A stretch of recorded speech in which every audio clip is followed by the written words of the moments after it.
Spring training is here, and with it, every team is feeling confident that they can make a run in 2025, as well as every player is thinking this is their year to have a career year. And we're going to talk about 5 guys who I think are going to break out in 2025 and have that career year. Let's go. So to do this, to have a career year, you have to be a player who has never had a season above 100 OPS plus.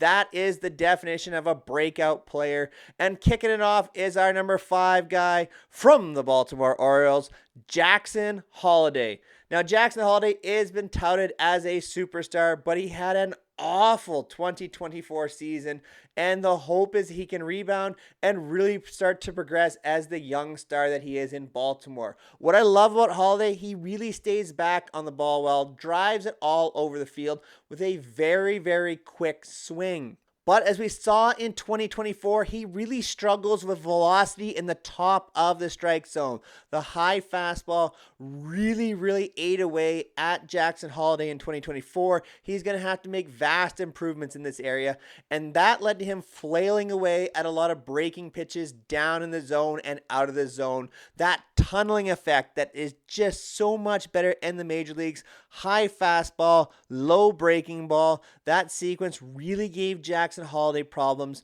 So we have to see if he can adjust, handle the high fastball, get to it quicker this season, and that gives him a chance to lay off those breaking pitches down out of the zone. I think he's a quality hitter and looking for a breakout year in 2025.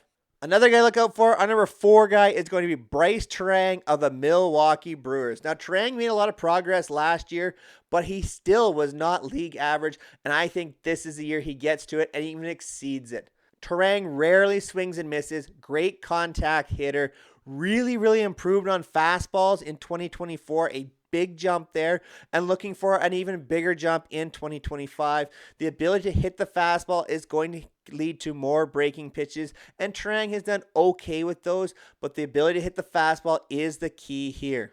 So what I'm looking for Terang to really take that next step is to turn a lot of ground balls into line drives. He gets to a lot of pitches. He knows the strike zone, but he needs to be more selective. And that leads to more selection, in particular with the breaking ball and understanding the strike zone even further. He can hit every pitch. He just has to learn to be more selective. I think in this season, Terang's going to take a big step forward there, have a big year for the Brewers, turn those ground balls into line drives, harder contact, more hits, more damage. Bryce Terang breaks out in 2025.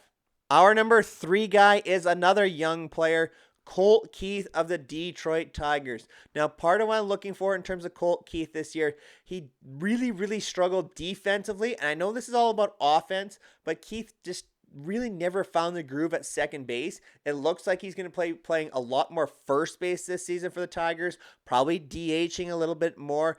And I don't love a young player DHing, but if he's going to play first base, that takes away some of that responsibility. I think will really allow Colt Keith to settle in offensively for the Tigers. What I love, he has shown some success against the fastball changeup combination. He gets to the fastball. He has the ability to sit back and recognize changeup. He's willing to use all fields, and that's very important in Comerica Park for the young hitter here with the Tigers. But the area that Colt Keith really needs to follow through with here is handling the breaking pitch. Curveballs, sliders, sweepers, all of them gave Keith a lot of problem in his first year. Hopefully he develops a better understanding of the strike zone here in 2025, can lay off some more pitches, recognize those mistake breaking balls, and produce a lot more damage, especially in the zone against the breaking ball for Colt Keith in 2025. My number 2 guy is a guy I am really loving, Sedan Rafaela. Could be Sedan Rafaela, however you want to say it. Rafaela is an immense talent for the Boston Red Sox. The fact he can play shortstop and center field shows the type of athlete that Rafaela is, and he possesses some big time pop. The barrel percentage was really good last season. You can see that in the Baseball Savant numbers.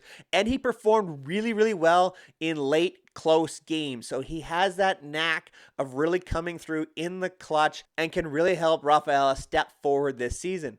Like many young players, he needs to understand the strike zone a little bit better. He swings at far too many pitches. Look for him to be a little more selective, maybe up that on base percentage a little bit, which he has shown in the minor leagues, and hopefully start to use all fields. It's very natural for a right-handed hitter with some extra base pop in Boston to try and make use of the Fenway Green Monster. However, Rafael maybe got a little bit pull happy. If he can start to use all fields, there's a lot of extra base hits to right center in Boston and in all the other ballparks that he's playing in. So hopefully Rafael can take that step, be a little bit less pull happy, a little more selective in his pitches, and make a big step forward in 2025.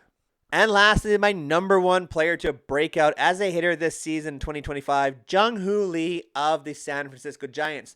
We saw Lee for about a month last season before a season-ending shoulder injury knocked him out for the year.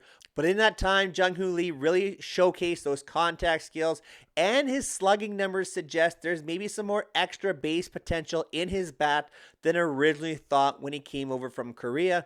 So Jung-Hoo Lee, a lot to like here. The shoulder injury worries me, but if he is in fact healthy and ready to go from the start of the season, he has a big chance to make some progress in 2025. Where I look for him to really improve, he had a negative 12 run value on pitches right down the middle of the plate. Who has a negative 12 run value on pitches that are middle? Well, apparently Jung-Hoo Lee did in that short time last season. So let's see if he can get on track and hammer that pitch and really let it fly. He showed a really tremendous ability to sit back and hit the breaking ball. Fastballs were going to be a problem. I'd expect for him in this season to see a lot of fastballs early on in the season, especially the top of the zone, trying to exploit velocity against a guy who's not as experienced with this type of velocity and coming over from Korea. So Jung-Hoo Lee probably going to need to make a bit of adjustment there. But if he can, there's a lot of extra base potential there and a real good chance that Jung-Hoo Lee could be one of the top center fielders in the National League in 2025. Make sure you comment down below which hitter you think is going to break out this season. I greatly appreciate all the support here on 3 Up, 3 Down as we make the push for 1,000 subscribers in 2025. If you haven't already done so, make sure you hit that subscribe button. Share this out with all your baseball friends. Let's hear your guys' predictions. And until next time, take care, everyone.